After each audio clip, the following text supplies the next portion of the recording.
Friends, please like this video. Subscribe to my channel, Dalsze Shastlivik. Write a few kind words in support of Ukraine in the comments. Also, let us know where you're watching from. Like, comment, subscribe, and let's get started. We're all on our way. In ISO, a fuel and lubricants warehouse in Moscow was attacked. There's a blackout in Smolensk. Where is the blackout? Somewhere in Tari, somewhere in Suka. He went there and lived in Ukraine. What are you even doing here? In Stovo, Nizhny Novgorod region, after a drone attack, a bitumen plant is on fire. The Lukoil refinery, Nizhny Novgorod, and Neftorg synthesis are also burning intensely. And this is the second attack on the refinery in less than a year. So what? That's it! All 3 launch installations from Kandar-M were destroyed as a result of a missile strike in the Bryansk region. They hit it, look. They hit the base of the scum Conchina. Yeah, really, what in the world is going on here? Well, Muscovites are actually literally shooting down drones with their own hands. Or more precisely, with pistols. So here's the situation. There are awards over there, apparently. There you go. Here we've got a train system, you see? This is how we set it up. We throw it in there. Oops, got tired. Just like that, me. And right here, these particular ones, they are like this. And over there, they fall basically in the forest. So they make it all the way to the residential area. What are you writing? Moscow's on the line, yo. And now the cherry on top. Ukrainian forces shot down a Russian multi-role 4th generation Su-35 fighter jet. The plane was hit in the Kursk direction. Boom, bada boom! The ground is covered in fiberglass.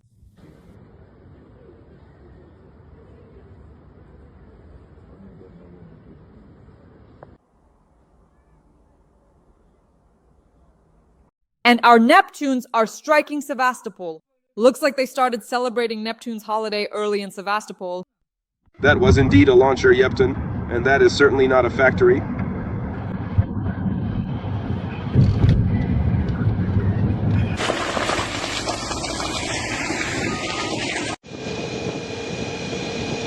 Drones are striking Moscow, and Peter, and Novorossiysk. We spent the whole week in the basement. Every morning, every night, it's just constant wake-ups. They bring food down to the basement. There he is, the red one. Oh, damn. Hands are covered in blood. Look, the element is burning. Explosions, panic. Hundreds of thousands of people can't leave. For 4 days, they're flying toward Moscow, turning life in the Kremlin and Moscow into hell. But for them, friends, Ukraine is attacking St. Petersburg, Moscow, and the regions with drones around the clock. There it goes flying. And the cost of chaos in Russia is measured in billions of rubles, more than $230 million. An air disaster in Russia, which was the result of large-scale drone strikes on Moscow, St. Petersburg, and other regions. It's flying. Lights, souls, damn it! Souls, lights! Sorry, I couldn't record it. Here's a little circle. Hands covered in blood. 4 flights have been cancelled. It's just insane. All cancellations. Everything's cancelled. And the airports are paralyzed. Sheremetyevo, Pulkovo, Nizhny. People are crying, spending the night on the floor.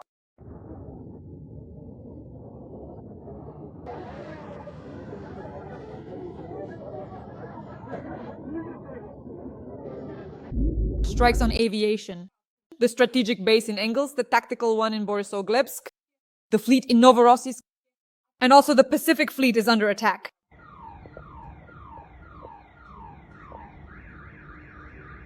The Kerch Bridge is being attacked by 15 missiles.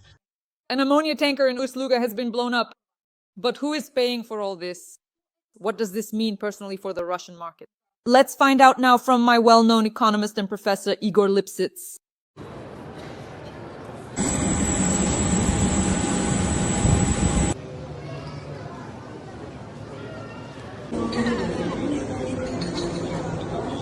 The damage from the carpet plan is estimated at more than 20 billion rubles. That's 236 million according to estimates. How do you assess the economic damage? What does this mean for Russia? Look, Russia is a rather complicated country in terms of transportation. It's long. In geography, there is the concept of round countries, where generally it's not very far to get from the center to any point. There are countries that are long. Russia is long. For it, the transportation system is extremely important. The problem now is that Russia's civil aviation is in crisis. Passenger transportation is also not coping very well. This situation has already happened. After the last 24 hours in the airports, people rushed to the railway to at least get to St. Petersburg by train. Everything was instantly sold out. They're trying to urgently add extra carriages. You never know how this will end. Basically, the transportation connectivity is falling apart. And these losses for Russia's civil aviation are already quite an unpleasant issue. Russian civil aviation, to put it mildly, is not a very profitable sector. It's more often unprofitable. The point is that Russian aviation was structured in such a way that it made money from certain very international connections. First of all, Aeroflot had good income, and all foreign companies flying through Russian airspace paid for it. Transport routes to Asia passed through Russia, and vice versa. And Aeroflot received payment for the use of Russian airspace by planes in transit. Now, that's almost completely gone. If you look at an air traffic map somewhere like Flight Radar, you'll see that there are far fewer planes in Russian airspace, and naturally, that revenue has disappeared. Next, Russian companies used to earn a lot by transporting Russian tourists all over the world. But now Russian tourists have suddenly stopped traveling abroad. There's no need to mention that some people went to Dubai or others to Egypt. Those flows are nothing like what they used to be. Even the demand for foreign currency in Russia has sharply decreased, precisely because outbound tourism has practically died out. Accordingly, airlines can't transport passengers, and they used to have huge revenues. In the summer, there used to be a flood of charter flights, which is how these companies made their money. Now that's gone, and domestic transportation in Russia isn't very profitable. It's actually loss-making, and to this day, the Russian government subsidizes domestic travel so that Russians can move around the country, because if people can't travel within the country, then it's not really a country. In other words, there's no sense that it's a unified country if you simply can't get to certain places.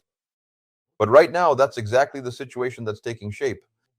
No amount of money can solve the security problem, which means that major Russian airports are starting to fail, resulting in huge losses for Russian airlines.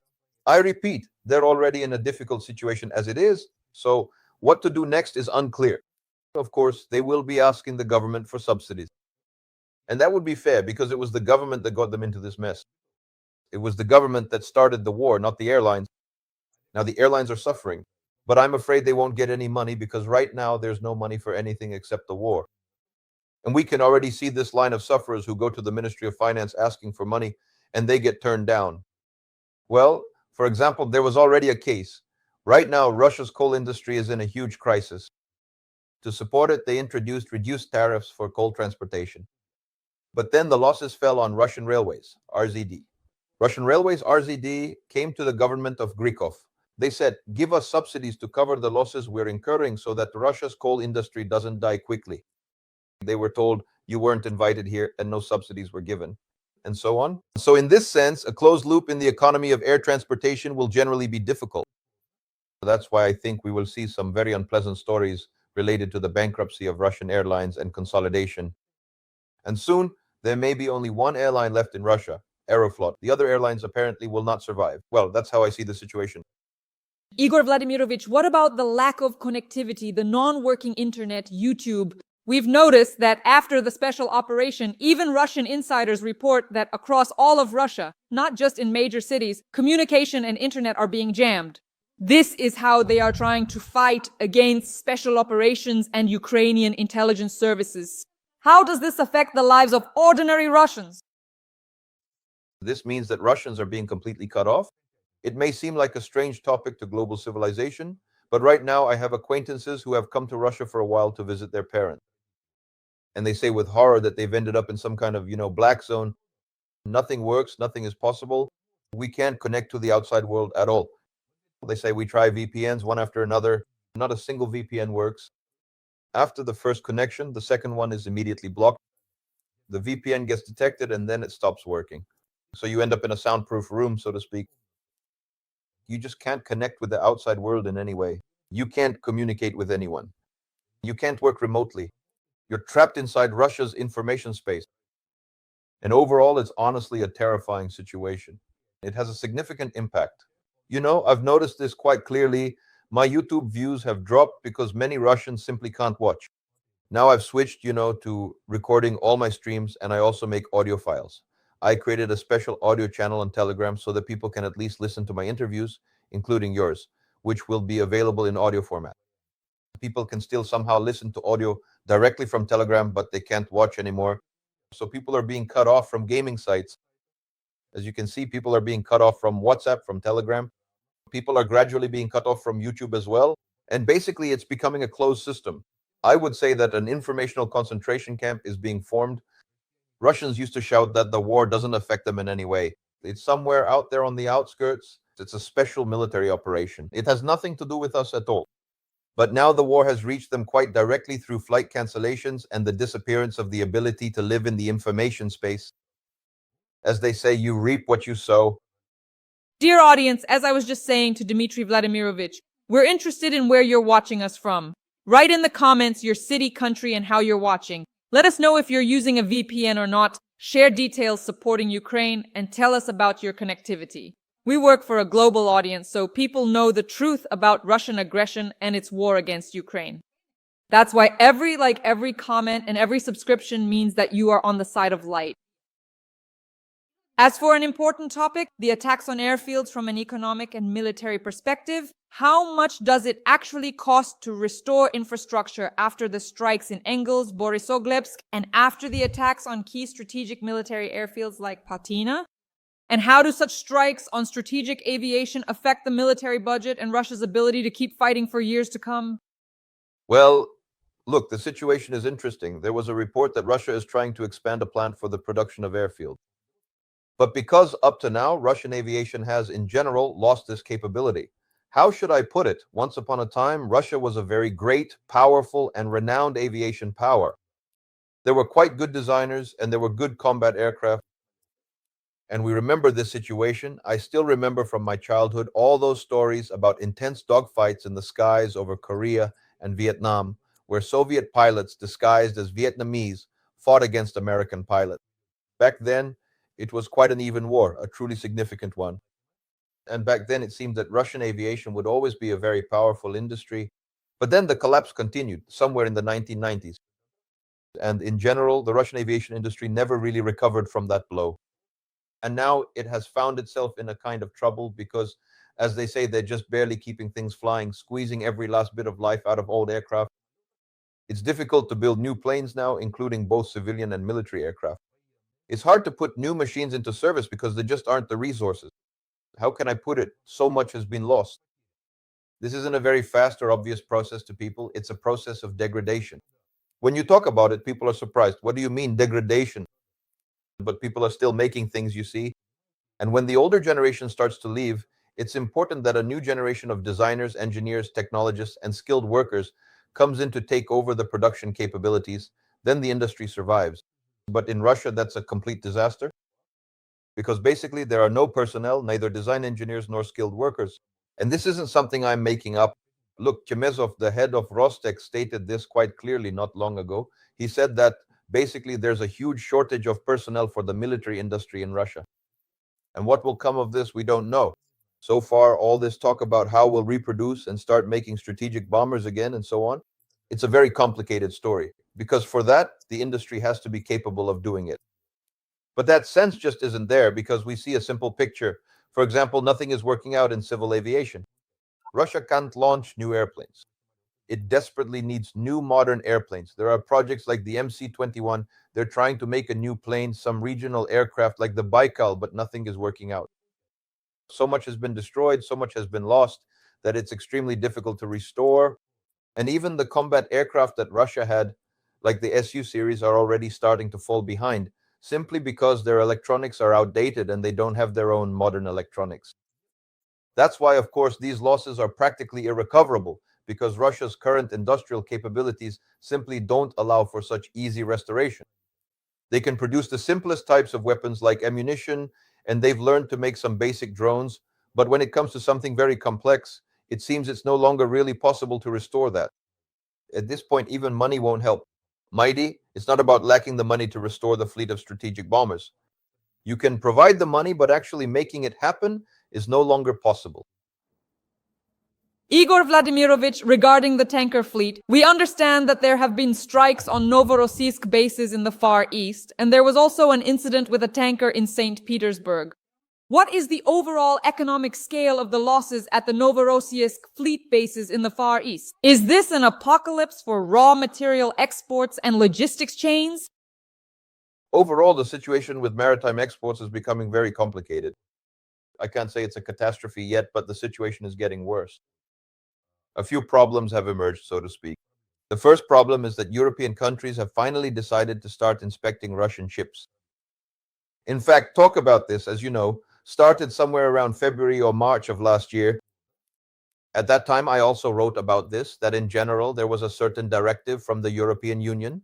Maybe directive is too strong a word, but a recommendation from the EU to Denmark to implement strict control over the passage of tankers carrying Russian oil through the Danish Strait. Basically, the Danes were quite perplexed and taken aback at the time and showed no readiness whatsoever. They said it would be very difficult for them to do this. In reality, though, making it harder for these ships to pass is entirely possible if there were the will to do so. So as you can see, this scenario is now starting to play out.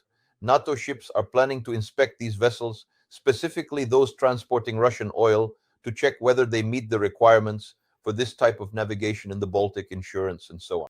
So if the insurance requirements are not met, the ships will be automatically blacklisted, meaning even without any special decisions from NATO, the EU, the US, and so on, they will fall under sanctions and face major problems. Therefore, there is a threat that a very large portion of the shadow fleet that Russia has created will simply turn out to be unviable. We've already heard the figure. Check it. Of course, it's all quite difficult because you see, we're talking about things that aren't very obvious, rather secretive, and only some indirect estimates appear, which is what I rely on. That up to 400 ships are already on this blacklist and they're already being refused service. Accordingly, these vessels are basically docked, laid up, anchored, moored, use whatever term you like, but they're not sailing, right? So if this list is expanded now, Russia will face major problems. And still, if they manage to push through the idea of lowering the price cap to 45, which is part of the 18th package, then there will be even more difficulties and Russian maritime exports will decline even further. The combination with low oil prices is a very serious blow to Russia's financial situation, to the Russian budget, and to spending on Russian life. This is, of course, a path that leads to an extremely serious crisis situation in Russia's economy. Igor Vladimirovich, you also brought up another important topic, the shadow fleet and the 18th sanctions package from the US position. So far, there is no talk of $30 per barrel. But regarding the shadow fleet, which Europe is not yet fighting, just recently, German Chancellor Scholz said Germany will strengthen control over the shadow fleet in the Baltic Sea. As you know, only Slovakia and Hungary are currently blocking it. But in this regard, the European Union is starting to learn something and is working out ways to bypass these blockades from Hungary and Slovakia because they are always against it. They are practically a fifth column within the European Union. I don't understand how the European Union can continue to put up with this, but that's their problem. Therefore, of course, there may be some decisions that will allow them to actually implement this cap after all. And that would already be significant because, as they say, America is far away, but the ships, are sailing around Europe, right? They leave from Osloja and they sail around Europe. And accordingly, if not a single European port services them, they will have quite significant problems. And the US doesn't even benefit there. So you mentioned the word benefit, but no. The US doesn't gain anything from Russia exporting oil, right? But there are some idiotic concepts from Trump, like not quarreling with Putin, thinking that at some point he'll come to his senses and eventually agree to end the war. That's a rather strange concept. But Trump had these dreams of quickly resolving this conflict and getting a Nobel Prize for it, which is why he can't bring himself to finally break it off. He's even starting to grumble that Putin isn't living up to his expectations, but nevertheless, he still doesn't want to impose sanctions against Russia, hoping that Putin will eventually come to his senses and, for his own benefit, back down. Of course, that's an illusion. It's not going to happen. But unfortunately, What you're saying also means something else quite simple. By the way, this was voiced by the leadership of the European Union. They said that we need to understand that the West, as we used to know it, no longer exists. In other words, this unified bloc of countries that was ready to somehow contain Russia's aggression no longer exists. There is the European Union as a separate entity, then there is Europe as a whole, meaning a collection of states both inside and outside the EU, and then there is the United States as a separate territory. This is the reality we are living in with you. Igor Vladimirovich, but if the EU votes for the 18th package of sanctions, how likely is it to be implemented, considering the shadow fleet and US positions? You correctly noted America's economic stance is unclear. I talk to economists. They say, Lubick, Trump, it's unclear, purely a political decision. Of course, look, we have to understand that the price cap is still at 60 Russian oil. Well, for now, I keep mentioning very indirect figures, but we live in a country that has classified all statistics, so it's very difficult. But still, apparently, right now, Russian exports are going at a price of about 52 to 53, which is below the cap. And that means Greek ships are transporting it, yes. Greek ship owners are making money. They are always carefully trying to help out and earn for themselves. They have repeatedly made money off Russia.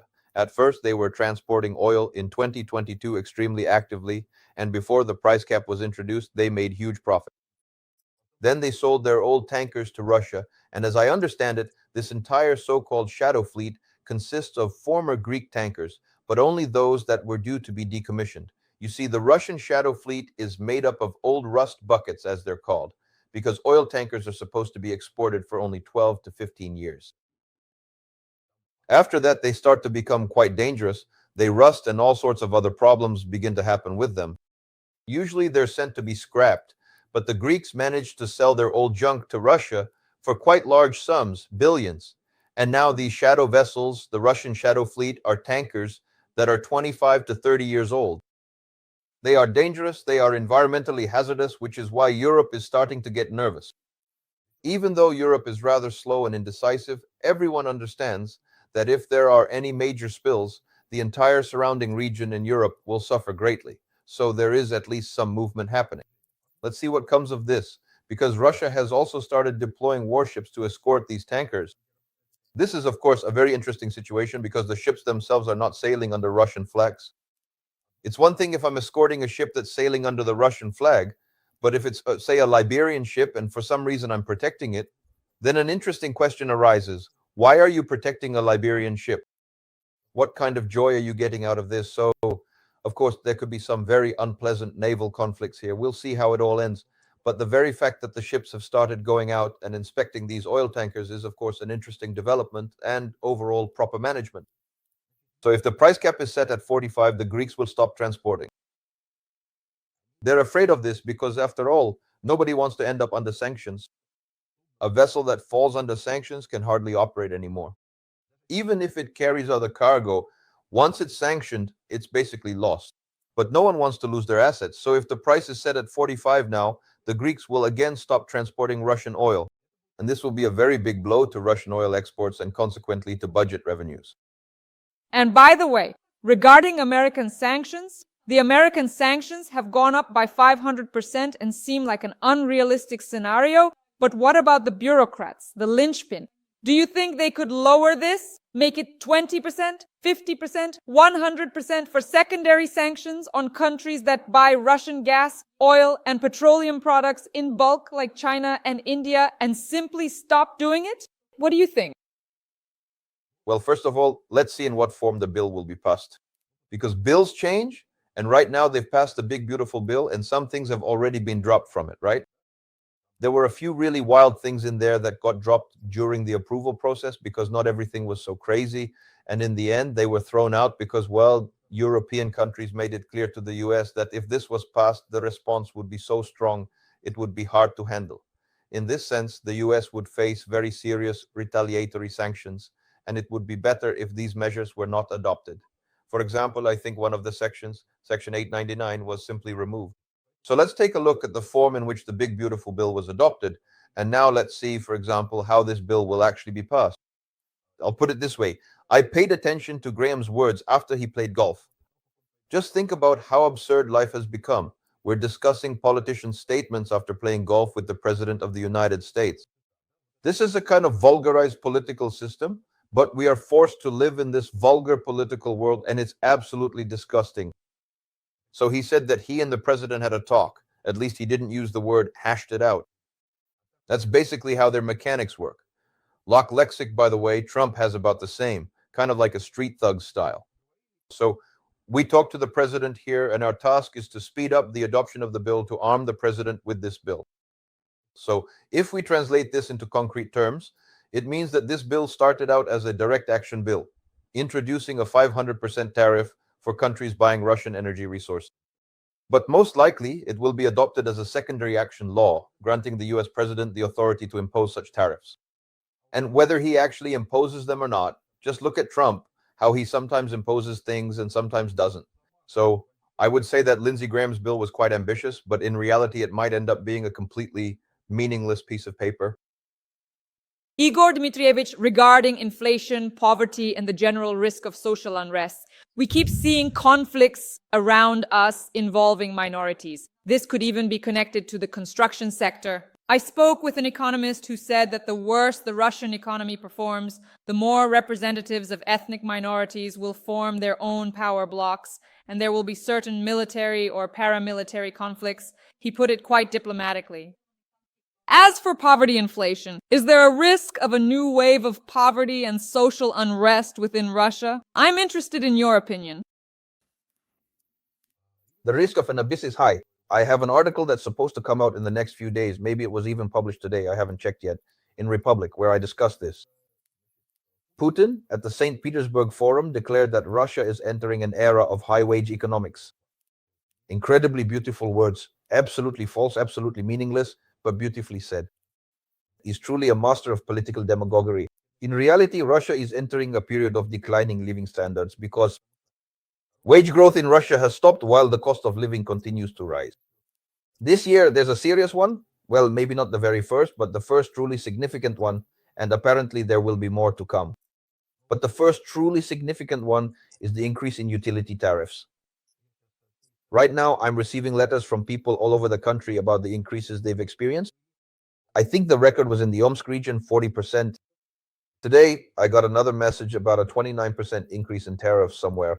This is, of course, a very serious blow because, well, not everyone has seen their salaries grow at all in recent years. Many public sector workers receive such weak compensation for inflation that they've been getting poorer for a long time and no longer understand how they're going to survive. That's why, of course, Russia is now entering a period of impoverishment, and many who used to be middle class are becoming poor. They write letters to me too, saying that they used to feel like they were solid middle class. At the very least, they could afford everything, the goods needed for a normal family life. Once a year, we would go abroad on vacation and everything was great. But now we can't even go into regular stores, supermarkets anymore. And now we go to the cheapest, most bare-bones supermarkets, like Svetofor or Pobeda, where the prices are rock bottom, but the quality of the products is completely questionable. You never know if you'll survive or not. So that's the picture. Suddenly we've become poor. We've stopped being middle class, we've become poor. And this is a situation that's only going to get worse, because most likely there will be even more budget cuts and people will start to suffer from it. Maybe a trend that's already taken shape will become even more pronounced. That's delays in wage payments. A very unpleasant topic for Russians. But that happy story for the country, so to speak, is over, and now the unhappy one has begun. And Herman Gref has already spoken about this. He said that they are receiving quite a lot of requests from individuals who took out loans from Sberbank asking for a deferral on their loan repayment. And in a quarter of the cases, it's because people simply aren't being paid their wages. We would pay off the loan, but we haven't received our salaries, so there's nothing to pay with. So you see, this trend has already taken shape at the level of Sberbank. Non-payments are on the rise. Now they've raised utility rates, and among 5 million Russians, there's already 1 trillion rubles in unpaid utility bills.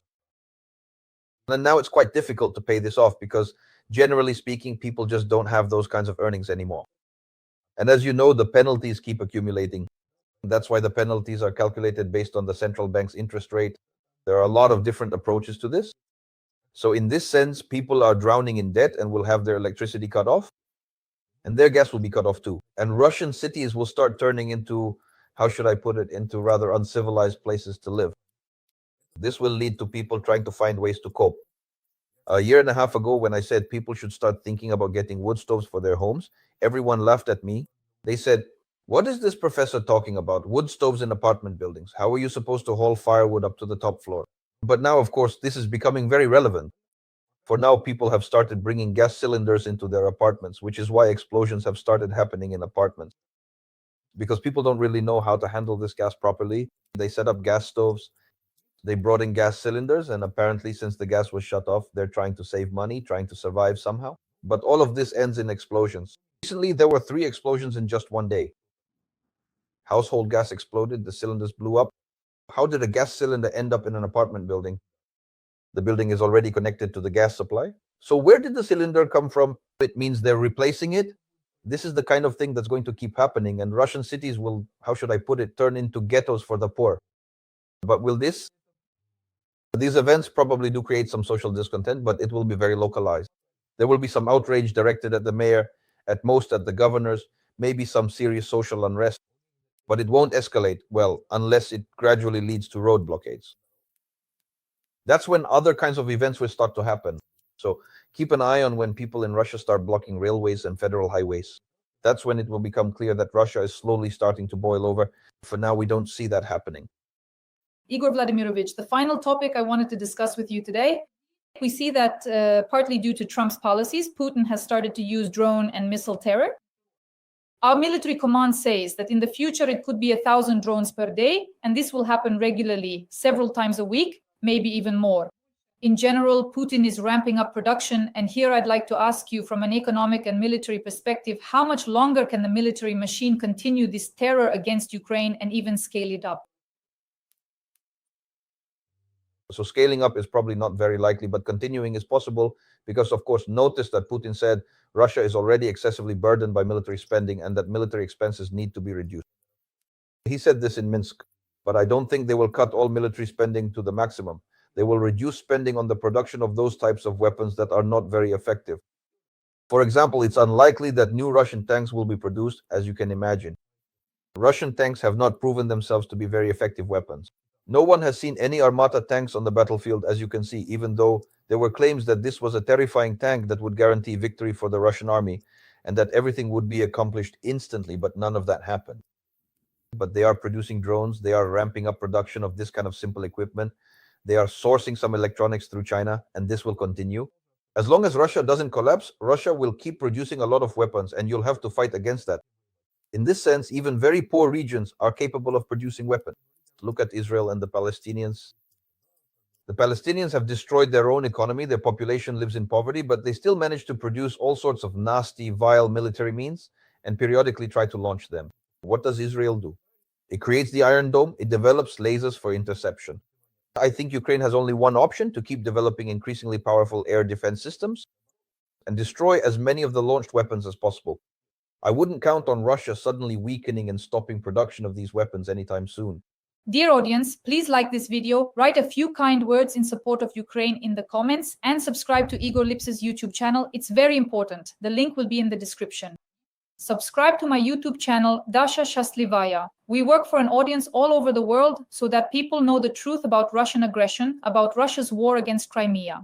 Today we discussed the war economy and the capabilities of the Russian military machine to wage war. Next, with the well-known economist and professor. See you next time. Thank you. All the best. Goodbye.